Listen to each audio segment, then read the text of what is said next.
하나님 말씀 보도록 하겠습니다. 요한계시록 20장 11절부터 15절까지의 말씀입니다. 요한계시록 20장 11절부터 15절까지의 말씀, 저 여러분이 한 절씩 교독하고 마지막 절은 합독하도록 하겠습니다. 교독합니다. 또 내가 크고 흰 보좌와 그 위에 앉으신 이를 보니 땅과 하늘이 그 앞에서 피하여 간데 없더라.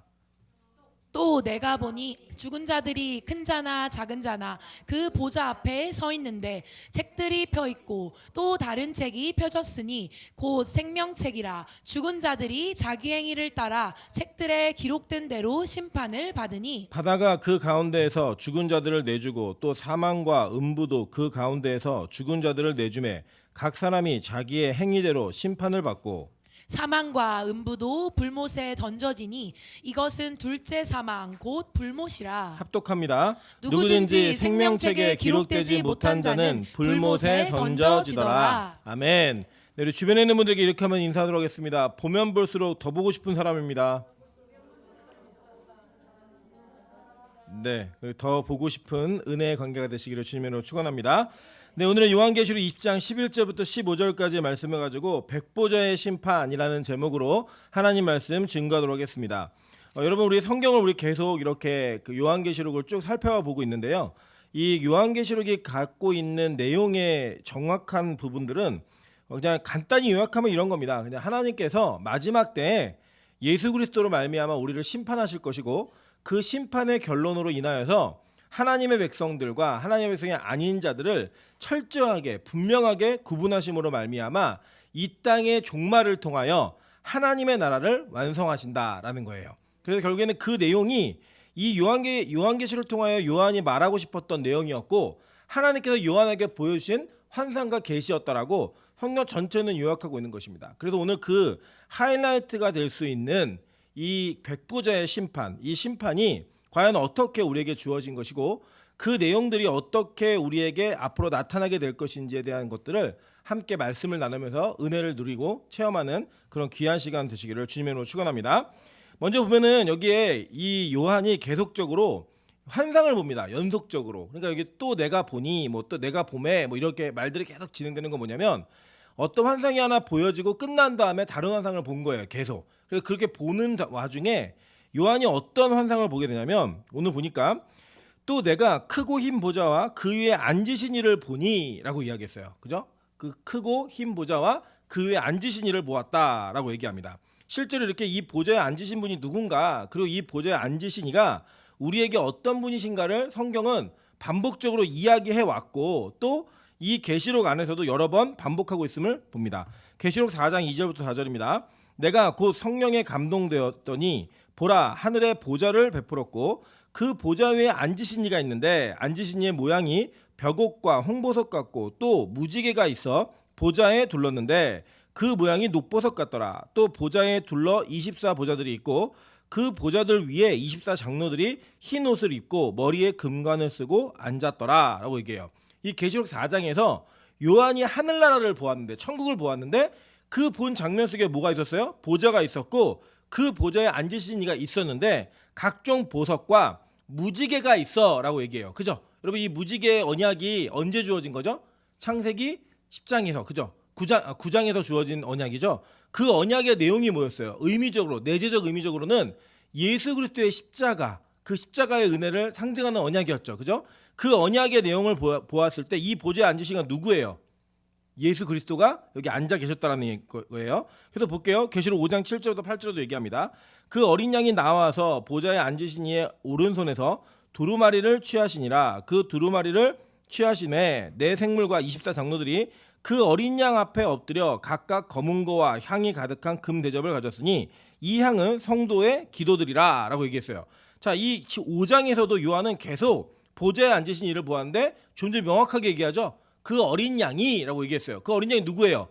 예수 그리스도라는 거예요. 이 예수 그리스도께서 이 보좌에 앉아 계셨다라고 얘기하고 있다라는 겁니다. 즉 내용이 뭐냐면 이런 겁니다. 나중에 우리가 오늘 설교 후에도 비전이라는 찬양을 할 텐데 그 찬양의 후렴구에 보면 구원하심이 보좌에 앉으신 우리 하나님과 어린 양께 있도다라고 얘기를 해요. 그죠? 보좌에 하나님과 어린 양이 앉아 있다라고 얘기하는 이 가사는 굉장히 성경적으로 쓰여진 가사입니다. 이게 뭐냐면 원래 보좌에 앉으셨던 분은 누구냐면 하나님이신데 그 하나님 트리니티 갓 삼위일체 하나님께서 어린 양이신 예수 그리스도에게 그 보좌에 앉으심으로 말미암아 하나님이 주시는 모든 권한으로 이것을 통치하고 심판하고 다스리게 하신다라는 거예요.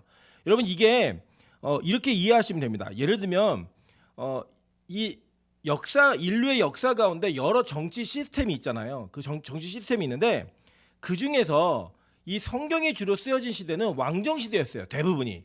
그렇기 때문에 이 왕이 가지고 있는 권한과 그 왕이 누렸던 특권들, 이 모든 것들은 하나님의 권한을 이야기하고 하나님의 그 존재의 의미를 이야기할 때 이 땅에 가장 흡사한 거, 이걸 얘기할 수 있는 거예요. 뭐 예를 들면 아버지와 아들이라고 하는 관계를 통하여서 하나님과 우리 사이에 어떤 사랑의 관계를 나타내잖아요. 근데 여러분 이 땅에 아버지와 아들의 관계가 다 좋아요? 그렇지 않아요. 그죠? 어제도 저희 아들이 제가 밥 먹자고 데려갔더니 자기는 엄마랑 먹겠대. 저랑은 밥을 안 먹겠대요. 이게 무슨 아버지와 아들의 관계예요? 성경이 말하는 그런 관계가 아닌 거잖아요. 예를 들면 성경에서는 그리스도와 교회와의 관계를 남자와 여자, 부부간의 관계로 이야기하잖아요. 근데 여러분 부부 사이가 항상 좋던가요? 이 땅에서? 아니에요. 그죠? 뭐 싸울 때도 있고 안 좋을 때도 있어요.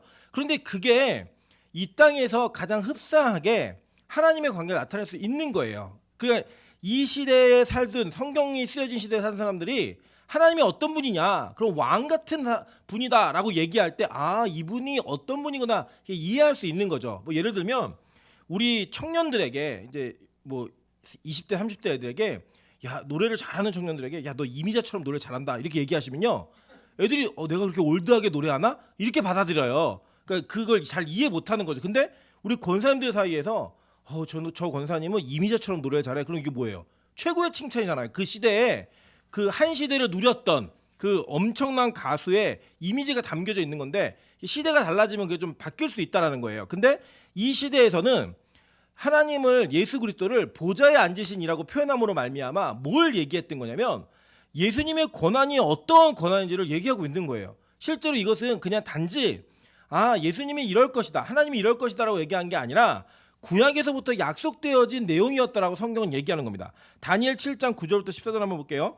내가 보니 왕자가 놓이고 옛적부터 항상 계시니가 좌정하셨는데 그의 옷은 희기가 눈 같고 그의 머리털은 깨끗한 양의 털 같고 그의 보좌는 불꽃이요 그의 바퀴는 타오르는 불이며 불이 강처럼 흘러 그의 앞에서 나오며 그를 섬기는 자는 천천히요 그 앞에 모셔선 자는 만만이며 심판을 베푸는데 책들이 펴 놓였더라.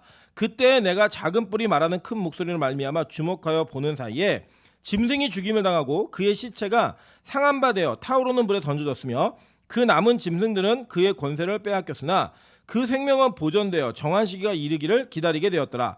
내가 또 밤 환상 중에 보니 인자 같으니가 하늘 구름을 타고 와서 옛적부터 항상 계신 이에게 나아가 그 앞으로 인도되매 그에게 권세와 영광과 나라를 주고 모든 백성과 나라들과 다른 언어를 말하는 모든 자들이 그를 섬기게 하였으니 그의 권세는 소멸되지 아니하는 영원한 권세요 그의 나라는 멸망하지 아니할 것이니라 라고 얘기했어요. 자, 다니엘이 본 게 지금 요한이 얘기한 거 완전 똑같죠? 그죠? 그냥 이 언어적 표현이 조금 다를 뿐이지 내용은 똑같은 거예요. 보세요. 보니까 뭐가 있냐면 왕자가 놓여 있고 거기에 누가 좌정하셨는데 그분이 흰 옷을 입고 있대요. 그 눈에서 막 머리털이 양털 같고 그의 보좌는 불꽃이고 보니까 심판을 베푸는데 책들이 앞에 놓여 있다라고 얘기했어요. 그죠? 그런 다음에 보니까 짐승이 죽임을 당하고 그 시체가 상한 바다에 어디 던져져요? 불에 던져지죠. 그래요. 이 내용들이 지금 다 뭐가 똑같아요? 요한계시록에 요한이 본 것과 똑같은 내용이죠. 그러니까 여러분 보세요. 구약은 신약이 어떠한 결론으로 완성되게 될지를 힌트 계속 하고 있고요. 신약은 구약의 힌트가 성취되어지는 것으로 나타나는 겁니다. 그래서 요한계시록은 구약을 모르는 상태에서 구약과 연관성 없이 해석을 하거나 분석을 하면 절대 안 된다는 거예요. 다니엘이 본 거를 요한이 그대로 보는 거잖아요. 그래서 볼게요. 에스겔 1장 26절부터 28절입니다. 그 머리 위에 있는 궁창 위에 보좌의 형상이 있는데 그 모양이 남보석 같고 그 보좌의 형상 위에 한 형상이 있어 사람의 모양 같더라. 내가 보니 그 허리 위의 모양은 단쇠 같아서 그 속과 주위가 불 같고 내가 보니 그 허리 아래의 모양도 불 같아서 사방으로 광채가 나며 그 사방 광채의 모양은 비 오는 날 구름 위에 있는 무지개 같으니 이는 여호와의 영광의 형상의 모양이라. 내가 보고 엎드려 말씀하시는 이의 음성을 들으니라 라고 얘기해요. 에스겔도 똑같은 걸 보는 거죠. 그러니까 잘 보세요 여러분. 하나님의 선지자들, 부름받은 구약의 믿음의 선배들은요, 우리가 소망하는 천국과 동일한 천국을 다 같이 본 거예요. 다 같이 봄으로 말미암아 자기가 본 것들을 기록해서 썼는데 그 계시가 일맥상통하게 흐르고 있다는 거예요. 완전히 똑같진 않지만 각자의 경험과 각자의 시대적 상황에 맞추어서 무언가 조금씩 다르게 보여지는 것들이 있지만 큰 맥락 속에서는 동일한 그림을 계속 보고 있다는 겁니다. 그러니까 여러분, 뭐 2000년 이래 기독교 역사 2000년에 없던 해석 이런 거 얘기하는 사람들 다 이단이에요. 왜 그러냐면 하나님이 구약 시대에 보여주지 않은 것들을 신약 시대에 보이지 않는다라는 거예요. 구약에 약속한 성도들, 구약의 백성들이 본 것을 통해 믿은 믿음과 우리가 경험한 걸 통해 믿는 믿음은 똑같은 믿음이어야 합니다. 그러니까 옛날 구약 시대, 뭐 신약 시대 초기에 뭐 그 사람들은 광신도여서 예수를 위해, 하나님을 위해 죽고 자기 목숨을 걸었던 게 아니에요. 그냥 우리와 똑같은 천국을 보고 나니까 그 믿음대로 살았던 겁니다. 그 얘기는 즉 뭐예요? 우리도 역시 그들과 동일한 믿음을 가져야지만 동일한 천국을 소유하고 본 사람이라고 얘기하는 거예요. 그래서 에스겔도 이사야도 다니엘도 요한도 똑같은 천국을 보는 겁니다. 그렇다면 이 시대를 살고 있는 저와 여러분 역시 이 말씀을 통하여서 같은 천국에 대한 믿음을 가져야 된다는 거예요. 그게 진짜 믿음인 겁니다. 그러니까 여러분 뭐 숫자로 14만 4천만 천국 가다 이런 얘기 누가 했어요? 한 사람 없잖아요. 그죠? 그걸 얘기하는 사람들 다 뭐예요? 다 이단이에요. 가짜예요. 그러니까 그런 말에 절대 현혹되지 마세요. 성경은 동일한 믿음을 가지고 신구약을 통틀어서 하나님의 영광 가운데 그 믿음 가운데 있는 자들이 구원받는다고 얘기하지 새로운 해석으로 구원받는다고 절대 얘기하지 않아요. 여러분 요한이 본 것과 지금 똑같은 걸 종합적으로 보고 있는 거잖아요. 계속 볼게요. 마태복음 25장 31절부터 33절에도요. 예수님이 동일하게 얘기하셨어요. 인자가 자기 영광으로 모든 천사와 함께 있을 때 자기 영광의 보좌에 앉으리니 모든 민족을 그 앞에 모으고 각각 구분하기를 목자가 양과 염소를 구분하는 것 같이 하여 양은 그 오른편에 염소는 왼편에 두리라 라고 얘기했어요. 자, 여러분 잘 보세요. 예수님도 지금 구약에 예언되어진 것대로 자기가 어떻게 할지를 얘기하셨죠. 그러니까 뭐냐면 우리는 이 마태복음 25장을 얘기 들으면 아 예수님이 그렇게 하시겠구나라고 얘기하면서 그냥 끝날 수 있지만 이 시대에 예수님의 이야기를 들었던 사람들은 딱 두 가지 반응이었던 거예요. 하나는 뭐냐면 네가 감히 구약에 예언되어진 인자가 너라고 얘기를 해? 그래서 돌을 든 사람들인 거고요. 어떤 사람들 제자들은 뭐 했냐면 그래 다니엘의 에스겔에 얘기했던 그 인자가 당신이군요 라고 인정한 거예요. 메시아로. 그래 그들이 그를 그리스도라고 부른 겁니다. 기름 부음 받은 자, 하나님의 택함이 있는 자. 그래서 그들의 믿음이 나중에는 아 내가 믿은 예수 그리스도가 하나님이시구나 라는 믿음으로 귀결될 때까지 그들의 믿음의 여정들을 인도해 오셨고 지키셨다라는 거예요. 마찬가지입니다. 우리도 그렇게 믿어야 되는 겁니다. 그래서 여러분 우리가 왕정을 경험하지 않았잖아요. 근데 왕정 시대에 왕들이 어떻게 살았고 어떻게 이 사회를 통치하고 이 사회 속에서 특권을 누렸는지는 우리는 알고 있어요. 그죠? 내용상으로는 그분이 누구다? 하나님이시라는 거예요. 그러니까 여러분 하나님이 여러분에게 만만한 존재가 아니에요. 예수 그리스도가 여러분의 소원 들어주고 은행장이고 병원장이고 이런 수준의 하나님이 아니시라는 거예요. 이방 종교처럼 비나이다 비나이다 이렇게 열심히 빌면 내가 원하는 걸 소원 성취할 수 있고 이런 개념으로 기독교를 이해하거나 예수를 이해하면 정말로 가난한 이해를 하고 있다는 겁니다. 그러니까 정말 성경이 말하는 전체 하나님에 대한 이해를 너무나 작게 하고 있는 거예요. 그거는 일부분이에요. 심지어는 예수 그리스도로 인해서 자기 딸의 고침을 받았던 그 수로보니게 여인이 자기 딸의 영혼의 고침받는 일, 그 영적인 악한 영에게 시달리는 것이 해결되는 일을요 부스러기라고 이해했어요. 부스러기. 떡 자체라고 이해하지 않고 떡으로부터 떨어지는 부스러기라도 있으면 이 딸 낳겠습니다라고 얘기했다고요. 떡은 뭐예요? 예수 그리스도 자체잖아요. 그러니까 여러분 우리가 가지고 있는 신앙의 모습이요 천국이 우리의 제1순위의 신앙이어야 합니다. 여러분의 삶 가운데 문제가 해결되지 않을 수 있어요. 아무리 기도해도 내가 가지고 있는 병의 문제, 가난의 문제, 우리의 삶의 형편의 문제, 결혼의 문제 해결 안 될 수 있어요. 자녀의 문제 해결 안 될 수 있다고요. 그런데 그거 이전에 우리가 더 소유해야 되는 게 뭐예요? 천국에 관한 복음인 거예요. 그 믿음을 가지고 있을 때 그거는 해결될 수도 있고 안 될 수도 있는 부스러기의 문제라고요. 그래서 여러분 뭘 보는 거예요? 요한계시록에 보니까 이 요한이 마지막에 이러한 장면을 통하여 보좌에 앉으신 이가 있는데 그분이 뭘 하신다는 거예요? 심판하신다는 거예요. 심판. 이게 되게 중요한 사실입니다. 계속 볼게요.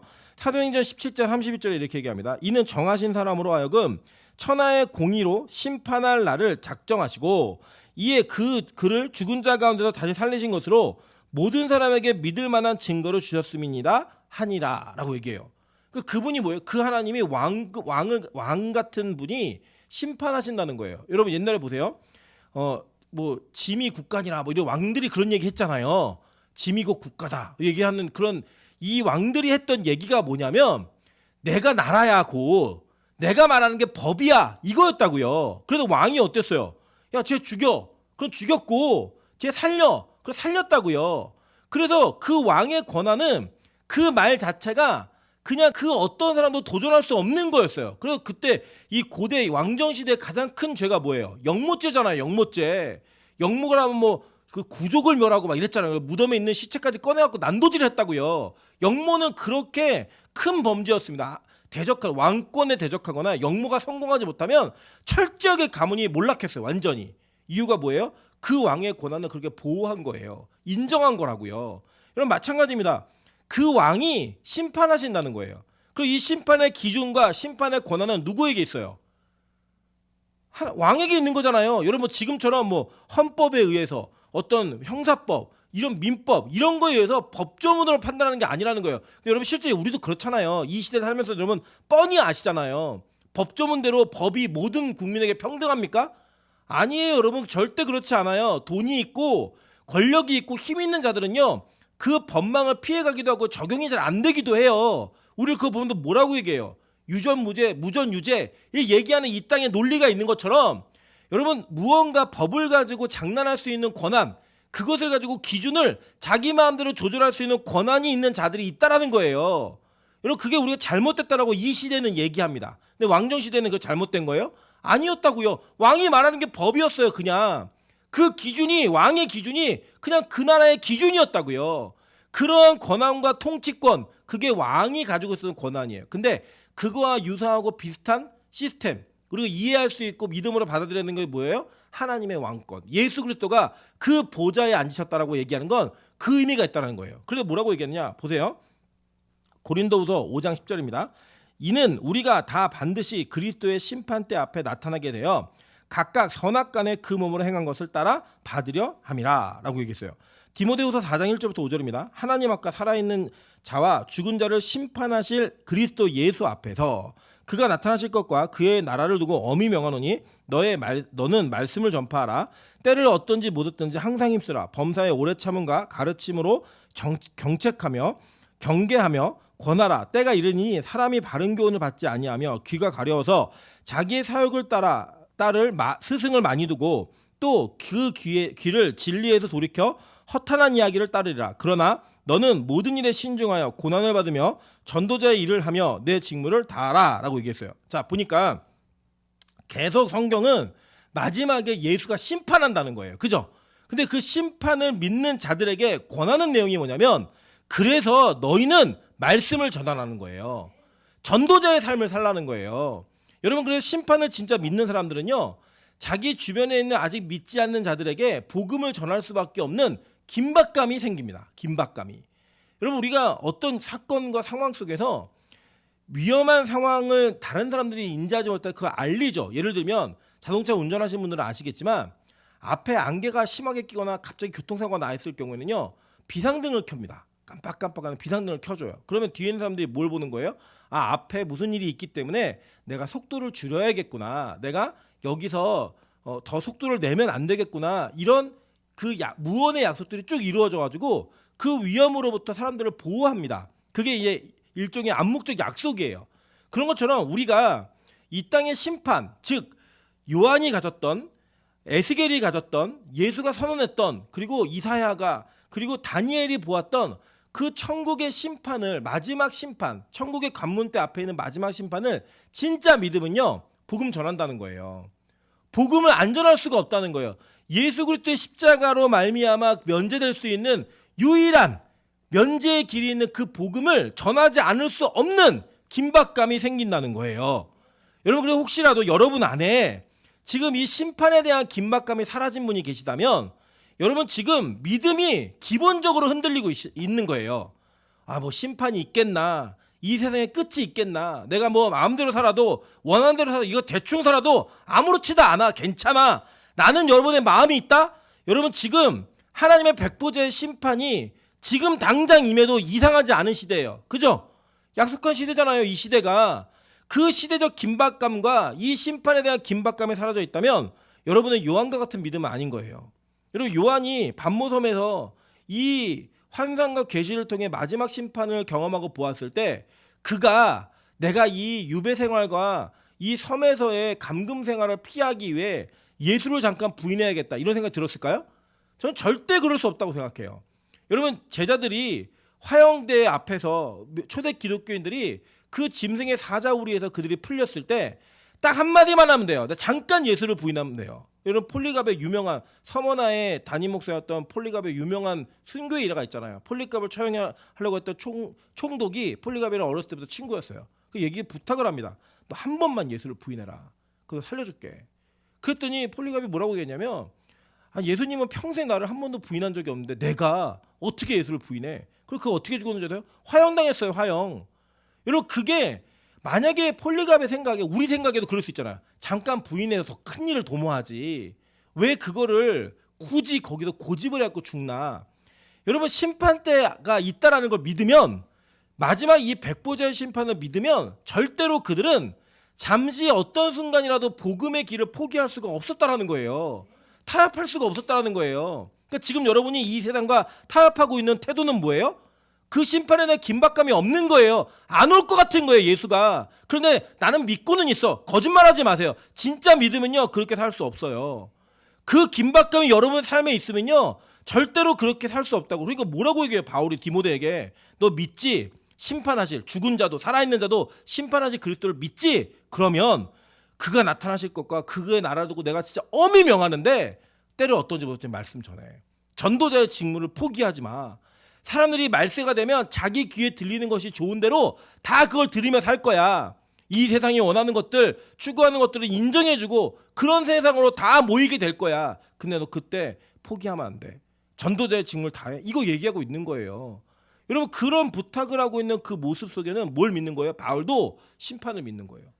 그 심판에 대한 믿음이 확고했던 거예요. 흔들리지 않았던 거예요. 그러니까 목이 잘리는 그 처형을 당하면서도 복음을 위한 길을 포기하지 않죠. 여러분, 그게 바로 이 시대를 사는 우리들에게 동일하게 적용돼야 되는 말씀이라고 저는 보는 거예요. 왜냐? 그때 그들이 가졌던 믿음과 우리가 가졌던 믿음은 동일한 믿음이어야 하잖아요. 그분들의 예수와 우리의 예수는 달라요?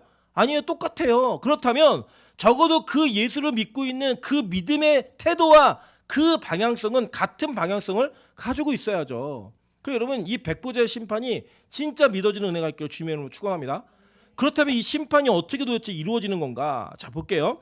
계시록 20장 12절 오늘 읽은 본문을 보시면요. 또 내가 보니 죽은 자들이 큰 자나 작은 자나 다 그 보좌 앞에 서 있는데 책들이 펴 있고 또 다른 책이 펴졌으니 그 생명책이라. 죽은 자들이 자기 행위를 따라 책들에 기록된 대로 심판을 받으니 라고 얘기해요.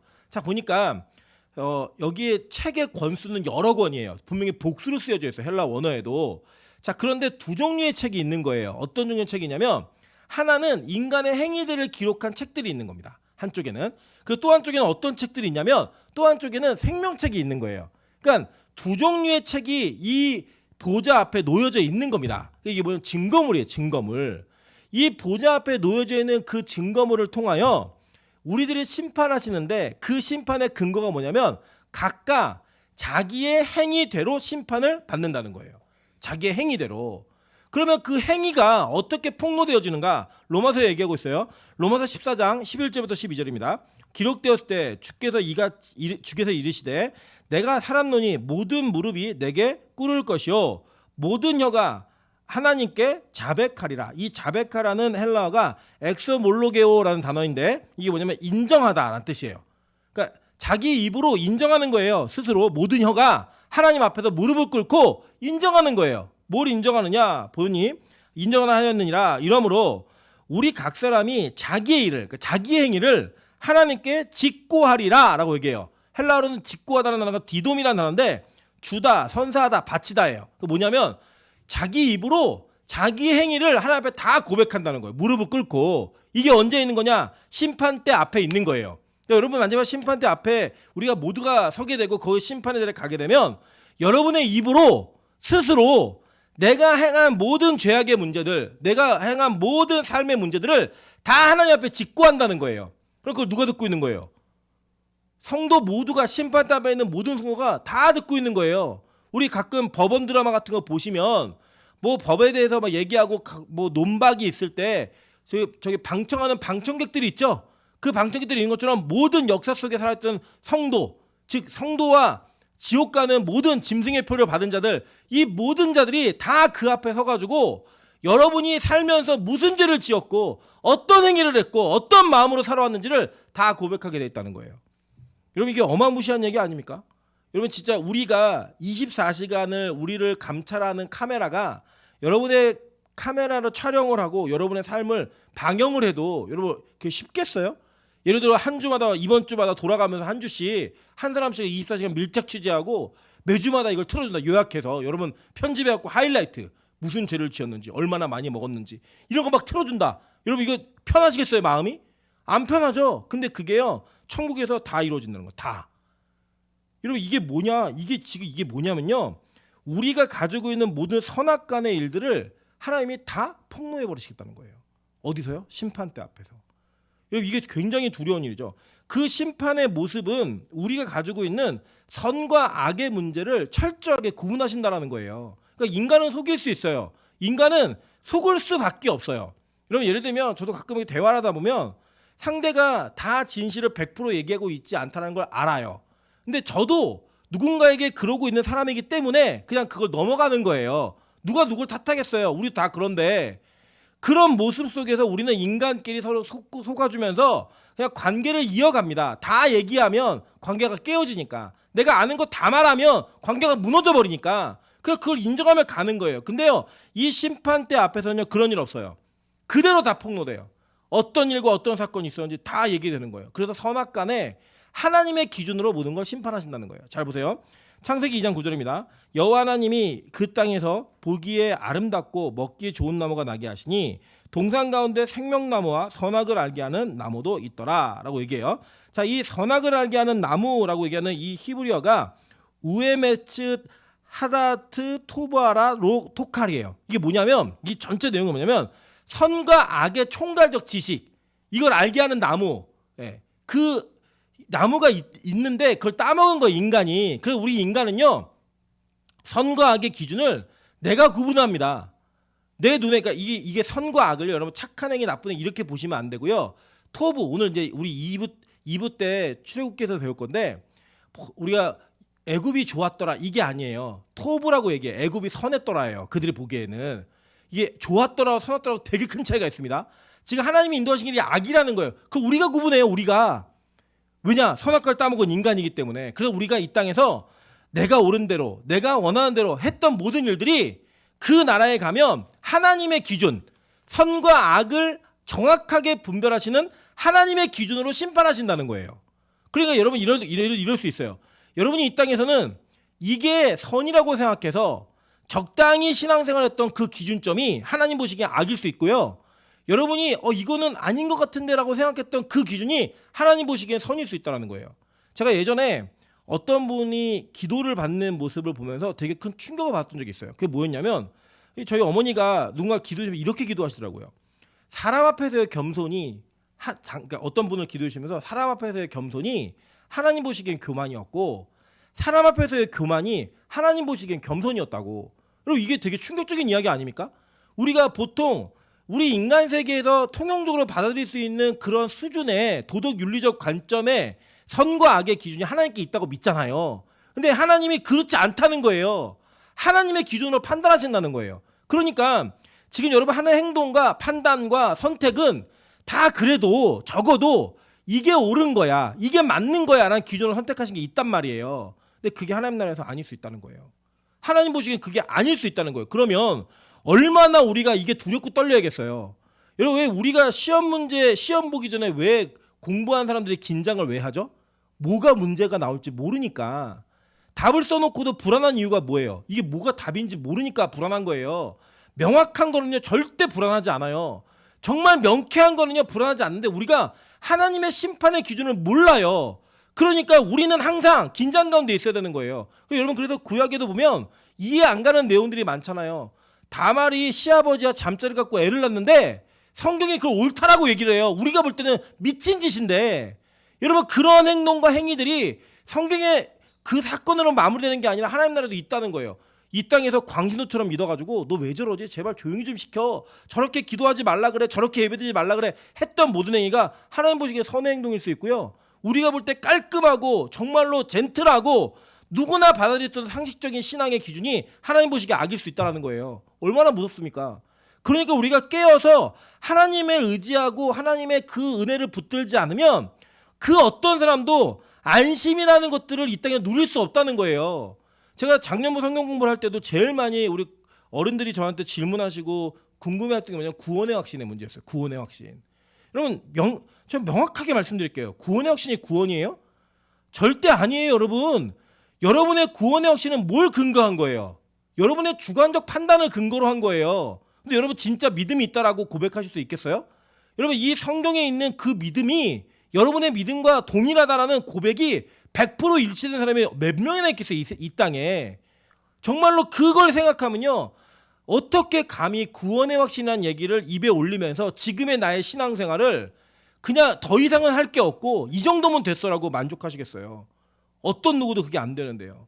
지난번에 이주환 목사님이 저랑 대화하다 그런 얘기 하더라고요. 원장님이 자기가 엘리라고 얘기하면 우린 도대체 뭐냐고. 그렇게 우리가 볼 때에는 목사 중에도 저렇게 사는 목사가 있을까? 라는 고백을 할 만한 그런 목사님이 자기가 엘리처럼 살았다고 얘기를 하면 우리는 뭐냐고. 여러분, 기준이라는 게 정말 무섭잖아요. 누가 기준이 되었느냐가 우리가 가지고 있는 신앙생활의 수준을 결정한다니까요. 여러분, 우리가 매일 예배 드리니까 다른 교회보다 좀 괜찮아 보이세요? 아니잖아요. 진짜 초대교회 성도들을 살펴보면 그들은 예배에 목숨을 걸었다고요. 죽고 사는 문제로. 우리가 그렇게 사나요? 아니잖아요. 여러분, 그게 어떻게 우리가 진짜 믿음이라고 감히 함부로 얘기할 수 있겠어요? 그 주관적 판단이에요. 그래서 그 심판대 앞에서는요, 우리가 상상하지 못할 일이 벌어질 거예요. 우리가 볼 때는 어떻게 저렇게 신앙생활을 하지? 저 아닌 것 같은데? 이런 사람이 칭찬받는 사람이 있을 수 있고, 우리가 볼 때는 정말 위대하다고 믿었던 그런 사람들이 하나님 보시기에는 악을 행한 자들로 평가될 수 있다는 거예요. 그 저는 그분들의 어떤 내용 자체, 개인에 대해 얘기한 거를 다 믿지는 않지만 의미 있는 부분이 있다고 생각해요. 가끔 천국 갔다 오신 분들, 이렇게 자기 혼자 입신 들어가고 갔다 오신 분들 계신데, 그분들이 얘기한 게 뭐냐면 내가 아는 목사님들이 없더라는 거예요. 거기에 또 내가 모르던 목사님들이 거기에 큰 목사님이 돼 있더라는 거예요. 여러분, 그분들이 어떤 실명을 얘기할 때도 있어요, 가끔씩. 근데 저 그 실명은 믿지 않아요. 근데 그분들이 얘기한 내용 중에 우리가 의미 있게 받아들여야 하는 내용이 있다고 생각하는 거예요. 뭐냐? 우린 이렇게 생각하잖아요. 이 땅에서의 큰 목회를 하면 정말 큰 믿음을 가지고 훌륭한 목사님이고, 작은 목회를 하시는 분들은 그분들은 보잘것없는 연약한 분들이라고 우리가 생각하는 부분들이 있잖아요. 여러분, 근데 그게 진짜 천국의 기준이고 심판의 기준일까요? 이게 비단 목사만의 이야기일까요? 성도들의 이야기 아닐까요? 우리 모두의 이야기라는 거예요. 이게 자체가 그 심판이 천국에서 이루어진다는 겁니다. 그래서 여러분, 우리 긴장해야 되는 거예요. 정말로 철저하게 우리의 믿음이 믿음 가운데 걷고 있는지를 다시 한번 살펴보셔야 된다는 거예요.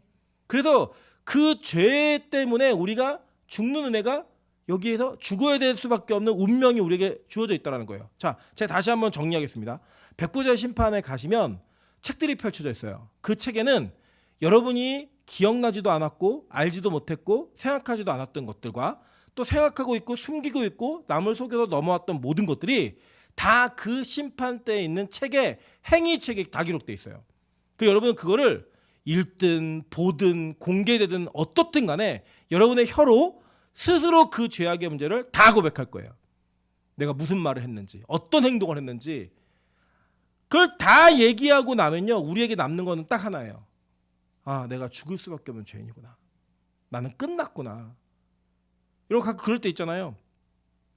뭐 다툼이 있거나 뭐 부부싸움이 있거나 뭐 이렇게 있다 보면은 원래는 내가 잘했다고 생각했는데 대화를 하다 보면 상대가 내가 알지도 못했던 기억도 안 나던 나의 실수와 잘못을 막 얘기할 때가 있어요. 그럼 막 당황스럽죠.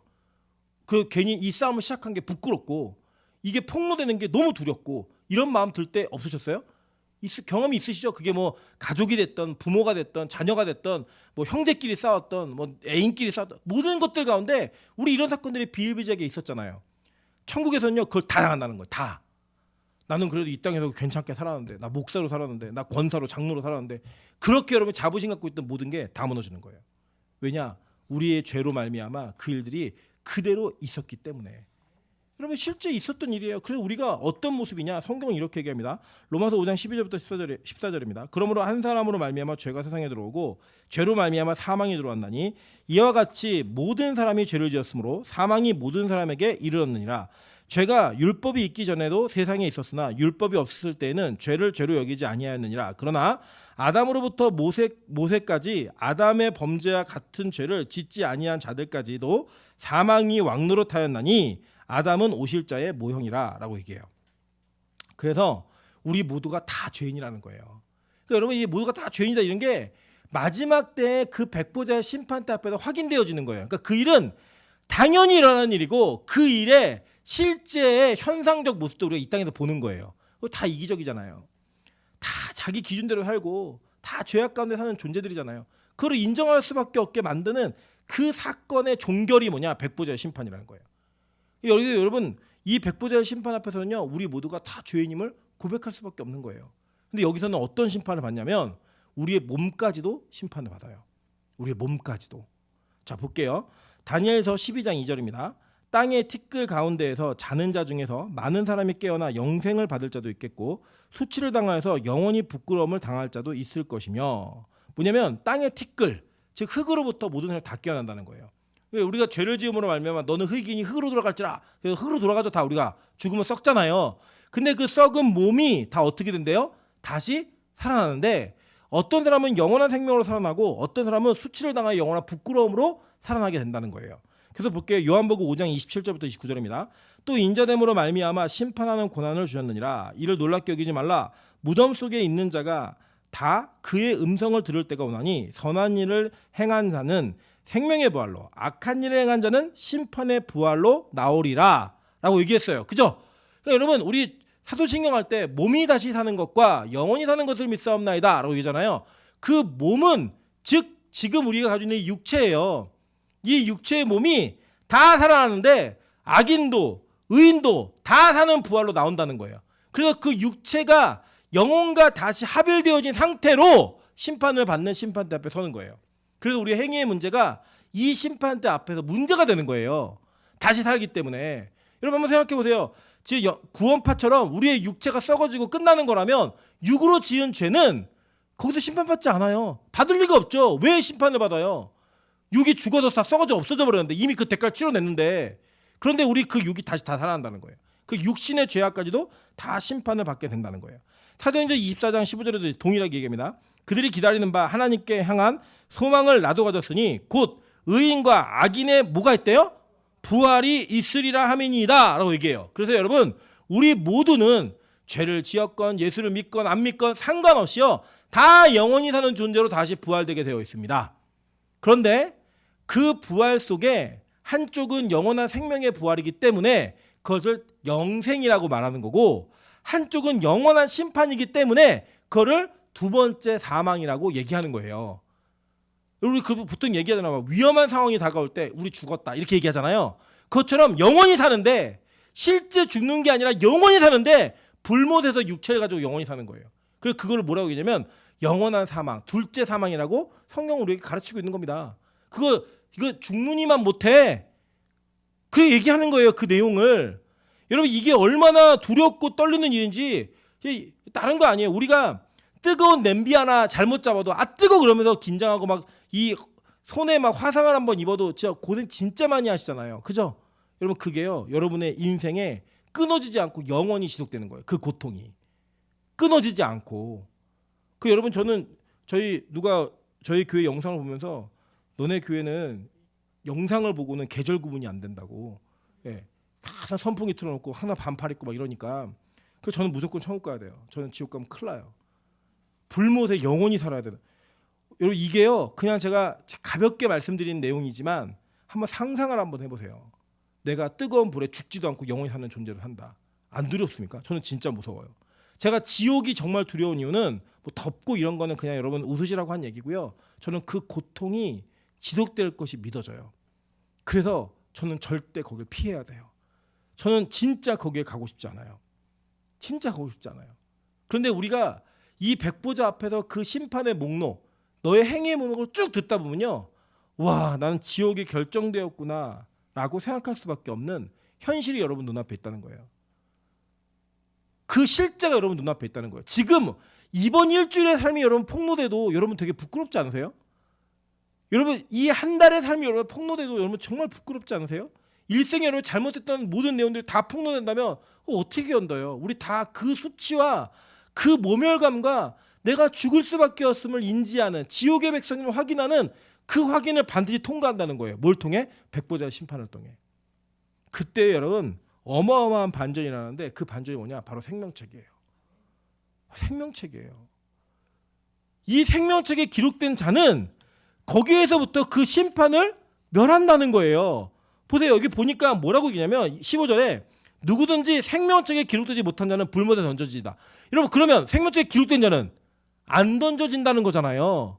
그러니까 여러분 이게 뭐냐면 그냥 우리의 죄를 폭로도 안 하고 묵가고 지나가시는 게 아니라 다 공개하는 거예요. 다 폭로되었는데 그 여러분 그 얼마나 부끄럽겠어요. 우리가 서로 거기 앉아가지고 서가지고 서로를 바라보면서 와 정명수 너 그렇게 살았어? 야 임철 목사님 진짜 그렇게 안 봤는데 이런 마음을 품을 수밖에 없는 그런 내용들이 다 폭로된다는 거예요. 다. 그런 상태에서 그래 우린 다 지옥이다. 우린 다 끝났구나. 이 절망의 마지막 벼랑의 끝에 서 있을 때 그때 책 한 권이 또 다 펴지는 거예요. 그게 뭐냐? 생명책. 그 막 여러분 죄를 다 폭내놓고 근데 잠깐 어디 보자 찾는데 생명책을 뒤지시는 거예요. 거기에 이름이 있는 거예요. 임철. 그 순간 그래 이거 없었던 거 너 천국 이거예요. 거기에 나중에 기록되어 있는 순간 끝인 거예요. 우리의 모든 죄가 폭로된 게 끝인 거예요. 여러분 그렇게 우리가 천국에 가는 겁니다. 그 심판을 반드시 통과해야만 하는 거예요. 이런 말에 그렇게 생각해 보세요. 우리가 그 상태로 천국에 다 들어갔어요. 그런 걸 다 경험하고 거기에서 누가 누구에게 손가락질했어요? 거기에서 누가 누구에게 너 옛날에 그런 죄 지었어? 근데 말 안 하고 우리 속였어? 누가 그걸 얘기하겠어요? 아무도 얘기할 수 없죠. 다 똑같은 죄를 지었는데 다 똑같은 죄를. 여러분 그게 이 땅에 마지막 이 땅을 종결하시는 하나님의 은혜의 행위, 하나님의 구원이 어떻게 이루어지는지를 성경은 오늘 우리가 설명해주고 있는 거예요. 그래서 여러분 우리가 왜 예수 그리스도를 철저하게 신뢰해야만 하고 그분을 믿는 믿음으로만 살아야 되는지를 성경은 우리에게 분명히 얘기해 주는 겁니다. 그래서 뭐라고 얘기하나 잘 보세요. 시편 69편 28절에 이렇게 얘기해요. 그들을 생명책에서 지우사 의인들과 함께 기록되지 말게 하소서라고 시편 기자가 악인들을 놓고 그렇게 얘기를 하면서 하나님께 기도했어요. 하나님, 저 인간의 이름들을 생명책에 기록하지 마세요. 이렇게 얘기했다고요. 거기에 이름이 없으면 생명책에 이름 없네? 넌 지옥이야. 이거라고요. 여러분 보세요. 계속 보니까 계시록 13장 8절도 얘기했어요. 죽임을 당한 어린 양이 생명책에 창세 이후로 이름이 기록되지 못하고 이 땅에 사는 자들은 다 그 짐승에게 경배하리라 라고 얘기하는 거예요. 그러니까 짐승의 표를 받아 짐승을 경배하는 자들은 왜 그렇게 한다는 거예요? 생명책에 기록되지 못했기 때문에. 그 결론으로 짐승을 경배하는 삶을 살게 된다는 거예요. 그 짐승이 뭐였어요? 아시나요? 우리 이 세상이었잖아요. 바벨론성. 거기 나와 내 백성아 짐승의 표를 받지 않은 자들아 그 성으로부터 나와라 라고 얘기했던 그 하나님의 명령이 계시록 18장에 기록되어 있잖아요. 그러니까 우리가 세상을 섬기고 세상의 그 좋은 것들과 그것들을 놓지 못하고 있다? 여러분 어쩌면 우리의 이름이 생명책에 기록되지 못한 자이기 때문에 그 얘기를 하고 있을 수 있다는 거예요. 왜요? 예정돼 있었잖아요. 하나님 나라는 이미 완성돼 있던 나라잖아요. 그 나라로부터 창세기가 출발을 했고 출발한 그 나라가 이루어지는 과정 가운데 저 여러분이 지금 있는 거예요. 있는데 지금 나의 행위가 이 세상의 것과 하나님의 것을 자꾸 바꿔먹고 있다? 여러분 생명책에 이름이 기록되지 않았기 때문에 그럴 수 있다니까요. 그러니까 여러분 이게 되게 심각한 문제여야만 해요. 정말 두려움의 문제이셔야만 한다고요. 그래서 볼게요. 계시록 3장 5절입니다. 이기는 자는 어디요? 세상을 이기는 자는 이와 같이 흰 옷을 입을 것이요 내가 그 이름을 생명책에서 결코 지우지 아니하고 이거라고요. 우리의 구원의 이유는 단 하나 이거예요. 여러분의 행위가 여러분의 삶이 괜찮기 때문에 구원받는 게 아니에요.